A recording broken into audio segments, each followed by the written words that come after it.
Welcome. You are at the CCC. Where there are no outside issues. My name is Anthony. I'm an addict and an alcoholic, another bozo on the bus, and I care about you. Yes, and I'm LouiLou, or Lewis, and my pronouns are he and him. I'm a recovered for crystal meth and alcohol, and I am always in search of balance. My name is Jordan, and I'm always trying to make good choices.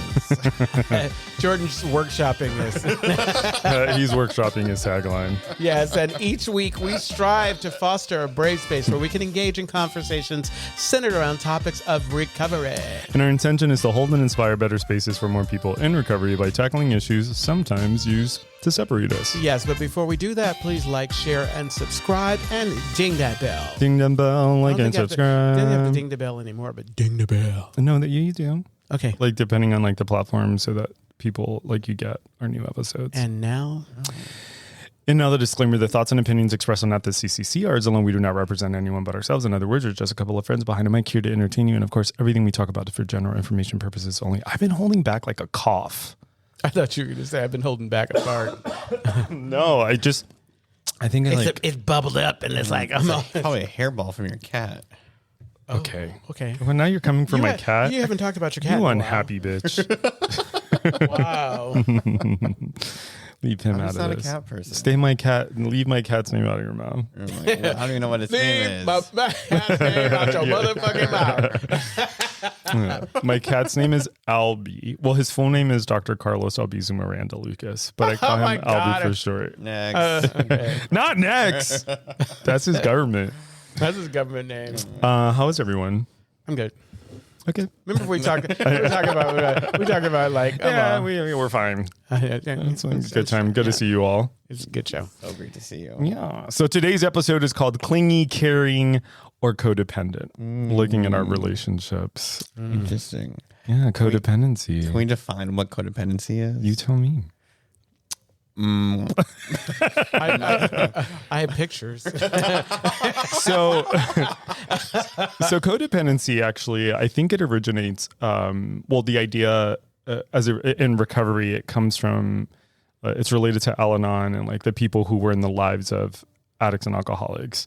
And what it referred to was like a preoccupation with somebody else's happiness or somebody else's well-being such that you abandon yourself, right? Like there's a lot of self-abandonment there, and your involvement with somebody else becomes increasingly dependent, right? Hence codependent, where you don't feel like you can stand on your own. Like you can't really have like your own feelings or your own thoughts or wants and desires because you're really preoccupied with another person. That's codependency. And today it's a topic because codependency isn't necessarily a bad thing. Yeah. There are moments when codependency like everything is else. okay. It's like in moderation. I mean, it's like I think that we need each other. We like I think that it's a beautiful thing when we kind of can coexist like that. Yeah. Well, and us, a lot of that is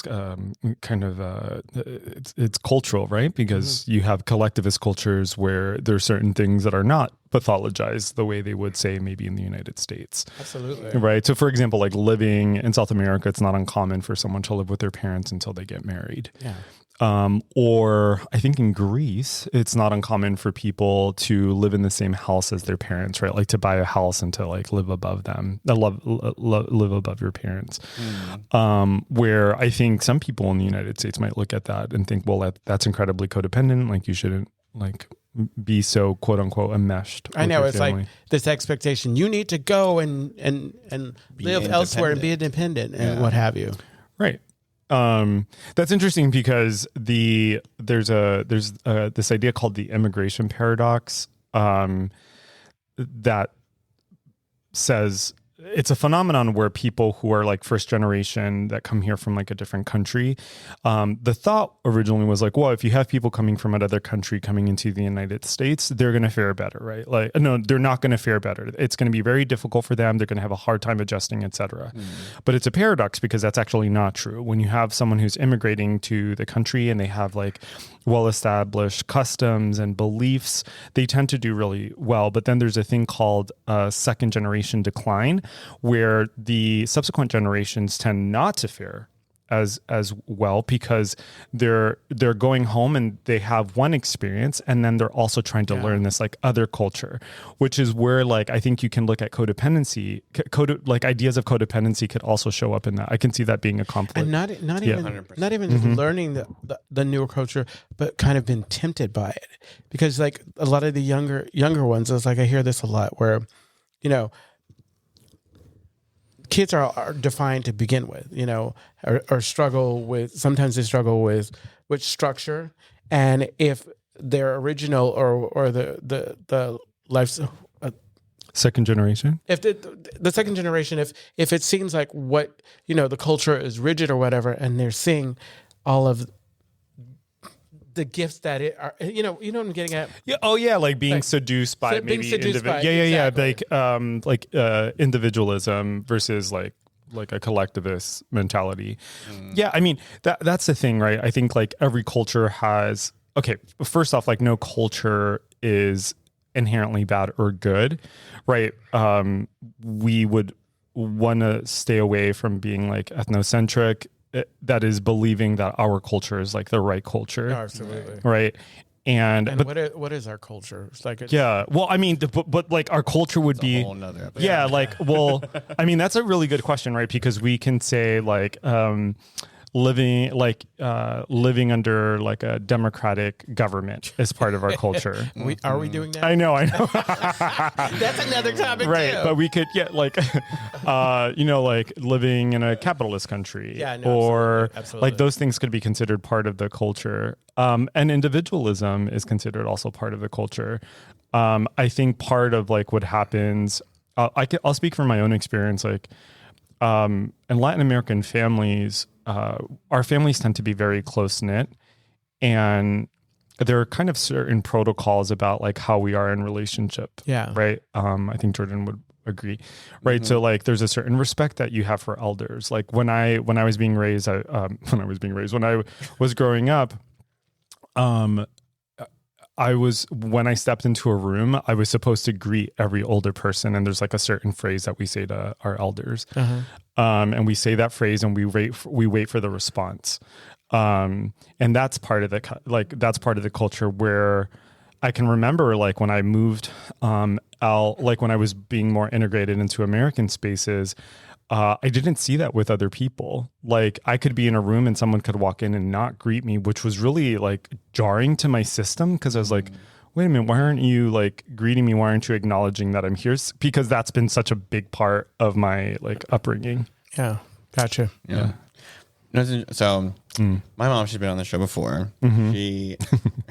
She's Salvadorian. Her folks immigrated here straight from El Salvador, and she was one of five, whatever. They grew up in a very collective, like household. Like they did everything together. It was like all or nothing. They succeeded or they failed together. And she has brought that same mentality to the house, which has caused some issues, right? But I think she's taken it to my opinion, another level. But like, especially when it comes to my addiction, she was very much like, I won't be happy until you're sober and happy. And I was like, Mom, that's unattainable. Yeah. You know? But that was the mentality she's coming from, right? This immigrant culture and Central American culture, right? Where it is very collective, and like we support one another. We step in and we do everything to make sure that we all succeed as one unit, versus like letting some people fail so that they can succeed on their own, right? And I think that's why she's also an Al-Anon. But yeah, right. And so that's a really good point, right? Because we take what works and we leave the rest, right? Like not everything that's part of a culture is okay, you know? Like it's not uncommon for Latin America, like speaking from my experience, it's not uncommon for us to keep our secrets, right? Like, have y'all ever seen the movie Volver with Penelope Cruz? I think so, yeah. So good. But it's all about keeping family secrets. Well, we don't, the whole thing, like keeping family secrets with respect to like abuse. So there was like a girl that I think she there was essay involved, and like the mother was trying to like quiet. That's not like exclusive to. No, of course. In our culture, it's like they don't. We don't talk about that. We don't talk.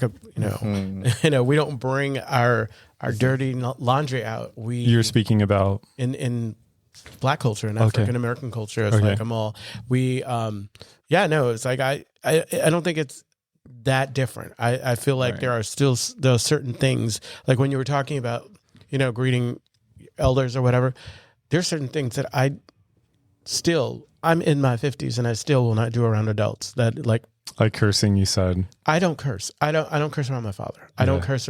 Like I've said damn, or let it slip out, but it's like it's not like free flowing, like, because I'm a sailor. I love using profanity. We know. But it's like, I love using profanity, but it's like it's a level of like kind of respect or whatever. But has this ever shown up in like your personal relationships with people where you're finding like it feels like there's like tension or a conflict inside your own body around like your relationships because you feel the pull between like maybe the way you were raised versus like what's maybe the social expectation? I think it's happening now that I'm sober, because I kind of, through those years when I was in my active addiction, like even though that stuff was still with me, I threw everything out the window.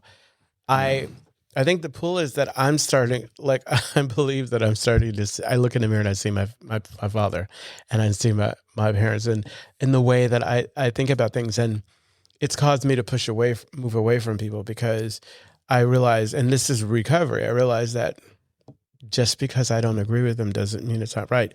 But that doesn't mean that I want you around me. Like I've been like, okay, yeah, you know what? We're just going to have to agree to disagree. And that means that fuck you. Right. Well, it brings up, I think, a previous episode of like when people go out, right? Or when they're coming back, they're going in, they're coming out, right? Like I think we build relationships with people in the rooms, and then to see them quote unquote fail by going out again, right? That for me does tug and pull at like, oh, like what can I do to keep them, or what did I do that I could have saved them, right? And I think that's kind of like codependency that pops up. Yeah, and I see that in my family right now.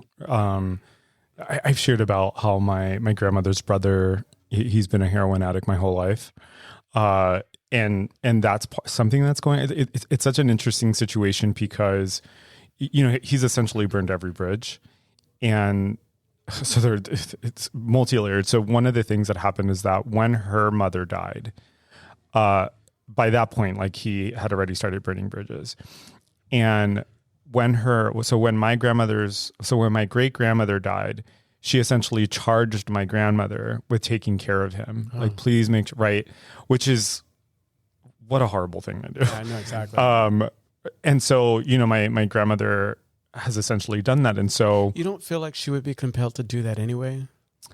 Well, that's the other part. That's what I'm getting to. Yeah. That's a really good question.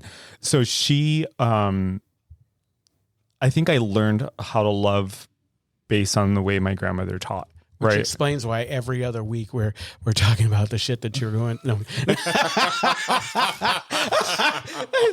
I'm feeling attacked. Oh my god! I'm sorry. I'm sorry for living my life. And boy, you're not far off, right? Like she's been in many abusive relationships. She like recently went through a breakup and she's in her 80s. Wait, my grandmother, yeah. So she's living, huh? Yeah, my grandmother's fantastic. But the point is, so you're not far off, right? Part of what I've had to do over the years has been to unlearn certain behaviors. For our gentle listeners, I want you to know that you're an asshole. I'm going to get hit. I'm going to get hit after this. So yeah, we figure things out as we move along. But the other side of that is like, she is one of the most caring, compassionate people I've ever met in my entire life. She was the first person, like when I was growing up, she said, you never eat in front of the hungry. Yeah. She's like, so if you're eating, everyone at that table is eating with you. Then I put my food away. But that was like, that's her idea. And like, she has like such a strong sense of like loyalty and connection, and she has like a huge heart. She was actually, she was featured in some newspaper when I was a kid because she was raising 5 kids by herself, by herself. And there was family support. But she's always been the matriarch. The takeaway here is that, it's a very codependent relationship, like she has to be very careful about where she stores her money. She has to be very careful about, like, she stays up late waiting for him. But recently she started establishing boundaries, which I thought was really fantastic. But there's that fine line between like, is she caring for this person, or is she like doing harm to herself? Yeah. And I think knowing that I'm in a codependent relationship with my mom, when I was using, I took advantage of that as often as I could. Yeah. You know? Mm-hmm. And I think it's now about like, how do I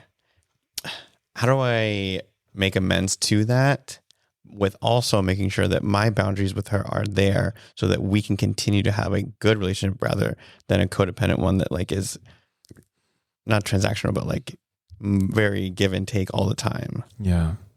Yeah, I mean, and that's so tricky because I'm like that with my grandmother. Like I have to be, because I adore her, and what I've noticed is that because I've established boundaries over the years, that I'm now able to have a more fulfilling and like a fulfilling symbiotic relationship with my grandmother. But that's tough, you know. And I think also like being in interracial relationships, that can be very difficult. Because like the expectations for like what it means to be in a relationship can kind of boil up. And it's normally the person who like belongs to like the minoritized identity that has to do all of that trading off. Oh yeah, exactly. It can be really difficult because, you know, you're living within a culture that is privileging whatever it is that like maybe the other person is wanting. Yeah. Codependency. Can y'all think of times when it's okay? Well, like, okay, so our relationship. You and me? No, the three of us. The three of us. Okay, so Always a third wheel. we figured out there have been a few times where maybe I have made a decision and not thought about others, and you have or whatever, and we realized it's a good idea for me to bring it to you to talk about it, to give everybody kind of ownership in it. Even if we don't necessarily agree, we can come to before we come on the air. And I think that makes for a rich kind of experience. And I think that that's necessary. Yeah. Like, cause I think it wouldn't work. Like if there was a pipeline and someone else was just handing us what we needed to do, I don't think we could get excited about it in the way that we do because we created this. So I think that, Yeah.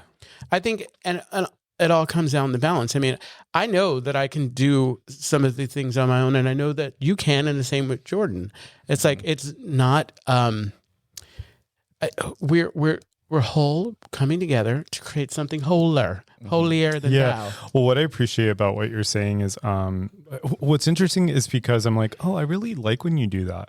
Like what makes me feel like, oh yeah, there's a relationship here. Like we're working on a thing together. Yeah. Exactly. That kind of stuff means a lot to me. Yeah. And I think it's about like, Man, you sound so far away. I wonder why. Oh my gosh, is this better for everyone? Eat that mic, girl. Eat that mic. I think there is a difference between being codependent versus accountable, right? And I think that they can function similarly with the difference of like managing expectations, right? Like I have close friends that I count on a lot, and there's accountability that I request of them and that I expect of them, vice versa, right? Yeah. But to a point where it's like, okay, like we've had good friends and I have sat down and said, you know what, this is too much for me, this is too much for you, blah, blah, blah. Like, let's just manage our expectations, set those boundaries, right? But I think it can be seen to others as maybe codependent on how often we check in with each other and like do things for one another. I love the checking in. Mm-hmm. Honest to God, I love the checking in. There was like a time when I thought like, oh, well, that shit isn't sexy. Like why, but honest to God, I think the healthiest relationships, you are checking in. I think it becomes especially kind of crucial when I'll speak for myself. Like I've been like learning how to be in relationship. Like first off, getting sober, I had to learn how to fucking be human. And like, I feel like recovery spaces have really taught me how to be in relationship. And that's still probably one of the most difficult things for me. I just noticed how white your arms are. I was distracted. Oh It's like I was going to put my glasses on. She's working indoors now. She can't get no tan. I know. Is it the underside or is it the other? I don't know, but it's like it's like, yeah. I can see your veins. I know. It's like I was looking. It's like I'm also under fluorescent lights, you assholes. Is my face white? No. Nice. No, you look tan. Like, oh, but Yeah. Well, it's because I Stop wear wearing long sleeves. Well, I wear long sleeves to work. that's what I'm saying. It's like I'm all.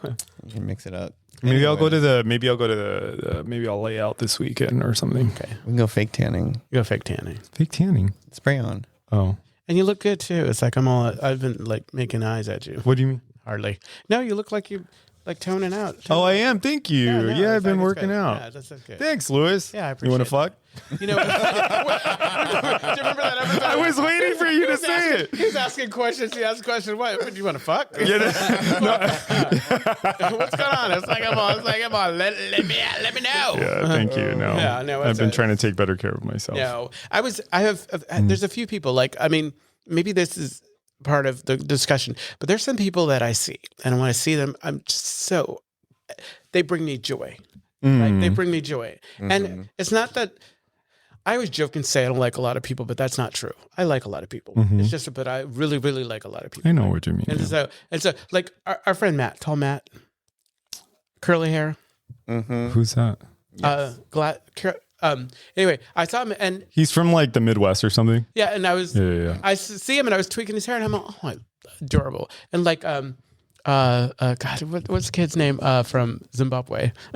Who's from Zimbabwe? Matt, another Matt. They're both Matts. Oh wait, you mean? Oh wait, do you mean Matt's Matt? No, not Matt. Australian? No, no. South I love African. him too. I absolutely adore him too. Matt's But- is adorable. I'm gonna actually have coffee with him in a few days. Right on. It's good. sure. No, but regardless of names and Jordan, everything, shut the fuck up. when you see, I'm gonna when you beat see- your ass. Just like on our last episode, Go ahead. Anna, just like our last episode. Yeah. Anna, I love Anna. When I see Anna, Oh, I'm just oh like, my God, Anna's my heart, yeah. So it's like I'm super, super, super happy. And Man, whether or it's not so that's hard to hear codependent, you. I need. Oh God.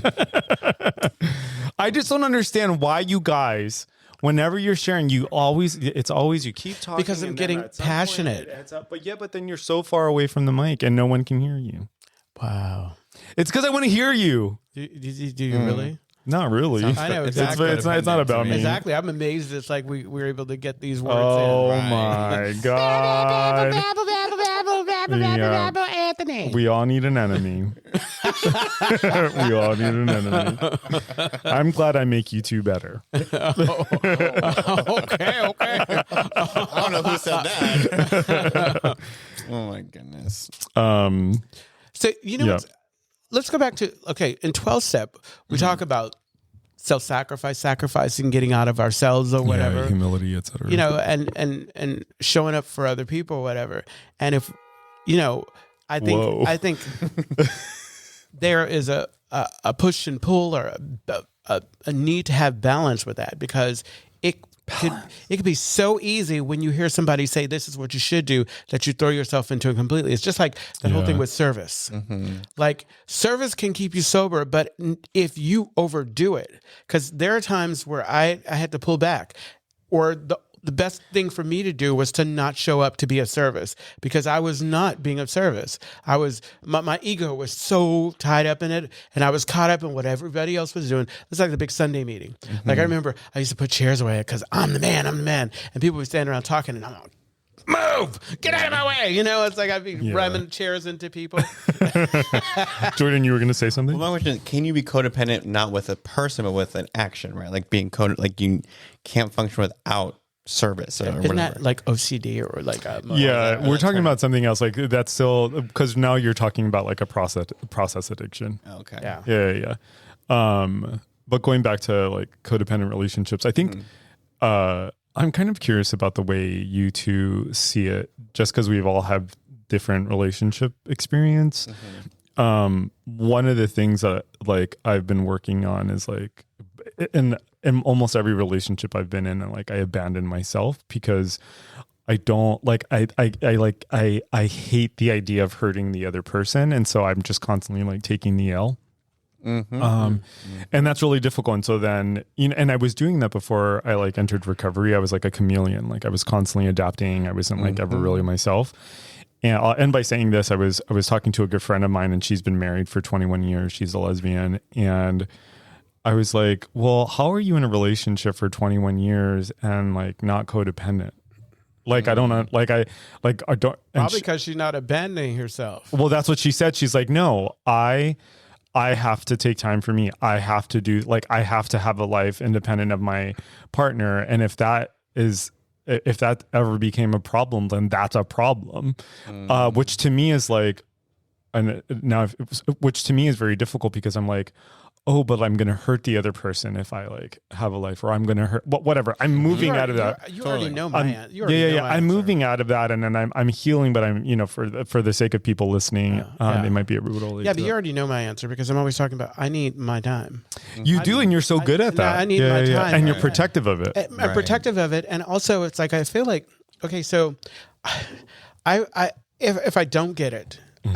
I don't want to be around you all the time. I want to long for you. I want you. And if you're around all the time, I can't long for you. I can't want you. Yeah. I can't. So, it's just important. And I think that's so important for you to pay attention to you. Well, I have to pour into me. So if I pour into me, then you know what? You're going to get so much more as a result of that. Well, that's the thing is that I've been working on that for like the last year or so where like I told myself like, no, Anthony, we can't end up in another relationship. we can't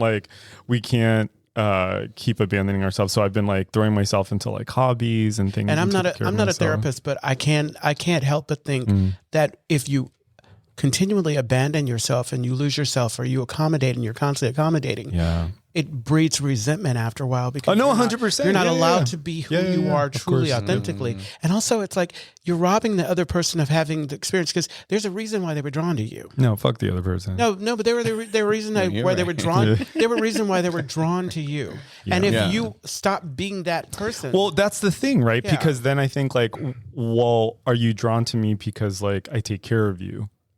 Right. And so if I stop taking care of you, will you no longer like But love initially, me? what you weren't taking care of them. What was I'm thinking before that because it's like I mean, well, like not me talking about all my like like this is stuff I've been talking about in therapy for a really long time. But relationships are really hard. Yeah, they are. Yeah, they're really difficult. They're hard, and whether or not you see it, every time that I talk to you about what you're going through, it helps me. Oh yeah, it helps me. It's not like I'm like because we're talking about it, we're putting it out there. It's kind of like what we talked about the last episode.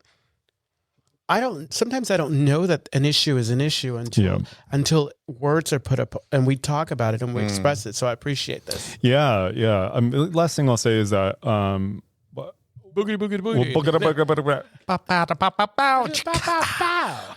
that recovery, like working 12-step and being in recovery spaces, like I think that is where I've grown the most with respect to like whether or not I'm codependent or not codependent and like abandoning myself and Jordan, do you have any words about this?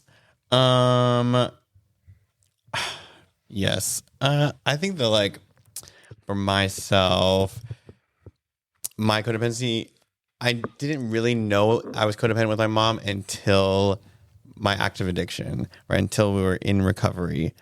And it's taken a lot for me and her to like talk about this and do this. And now that I see it more and more between us, I also see it how I can be codependent with other people, right? Like, oh, why didn't you text me? Why don't I know this? Is that why you don't ever reply to my text messages? Pretty much. Yeah. I'm trying a new thing. I just made peace. I try to have a relationship. I send a text, especially in a group when I want you guys to respond, and I don't. And I turn it over because it's like, whatever. And I turn it over. I'm either going to see them before they respond, or I'm going to get an answer that has nothing to do with the question I asked. Right. Or just call me. This whole texting thing, just call me. Ain't no one trying to talk to you. I know. Didn't you say he wanted a relationship? This is so funny because Jordan will hit me up and will be like, why don't you talk to me? Why don't you text me anymore? And I'm like, Jordan, you didn't reply to my last text message from like 3 weeks ago. Right. So then call me again. There was even a moment where I text him every single day. And the whole time it worked. And the whole time where you didn't even reply right away. And the whole time where you guys are talking about this, I'm thinking, this is what you guys are doing without me? This is when she was a newcomer. Okay. Got it. So let's land this plane. Yes. So the Castro Country Club. Go ahead. Oh, you want me to start it? The Castro Country Club is a safe and sober community center for all people and a refuge for the LGBT recovery community. Yes, we provide We provide Ew, programs did you just and spit on my services that face? help change their lives by supporting Change personal lives growth. by supporting personal growth. Our vision, because you said change their lives, which is a typo. Okay, go ahead. We're not going to be change their lives. Okay. Our vision is to, oh God. Our vision is to get our shit together. Exactly. Our vision is to reduce the suffering of addiction by connecting people to community, opportunity, and support. And you can find more information, including all the ways to contact us at www.castrocountryclub.org/podcast. Find us. Well, listen to us every Monday when we release new episodes. And of course, we love you. We'll see you soon. Make good choices.